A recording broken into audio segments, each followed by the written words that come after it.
দেখুন, ভোট এসে গেল, পুজো পার হয়ে গেল। আমরা ভাবছিলাম যে পুজো আসছে, পুজোর আগেই হয়তো সমস্ত বেহাল রাস্তাঘাট, নিকাশি ব্যবস্থা এগুলো ভালো হবে। কিন্তু দুঃখের বিষয়, কিন্তু রাস্তাঘাট যেমনকার তেমনকারই পড়ে রইল। এখন আবার ভোট এসে গেছে। এখন সবে ভোটের ঘন্টা বেজেছে, ভোটের দামাদা বেজে গেছে, কিন্তু রাস্তাঘাট বেহাল হয়ে পড়ে আছে। আপনারা দেখুন, মানে কোন রাস্তার কথা বলবেন? যে কোনো পৌর এলাকার আমাদের ১৭টা ওয়ার্ডের যে কোনো রাস্তায় যান, দেখবেন সমস্ত রাস্তাগুলো বেহাল। আগে রাস্তাঘাট নির্মাণ হতো, কন্ট্রাক্টর ভালো গুণমান নিয়ে কাজ করতো। কিন্তু ইদানিং যে রাস্তাঘাটগুলো তৈরি হচ্ছে বা যেভাবে রাস্তাঘাট হচ্ছে, রাস্তাঘাট হওয়ার ৪-৫ মাস পরেই পিচ উঠে যাচ্ছে। রাস্তার গুণগত মান ঠিক না থাকার জন্য রাস্তাগুলো বেহাল হয়ে যাচ্ছে। এই তো হলো রাস্তাঘাটের অবস্থা। জল নিকাশির ব্যবস্থাটা ঠিক মতো নেই।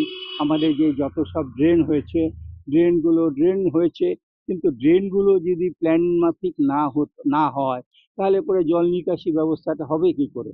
আজকে সমস্ত জমা জল যদি বাইরে বেরিয়ে না যেতে পারে,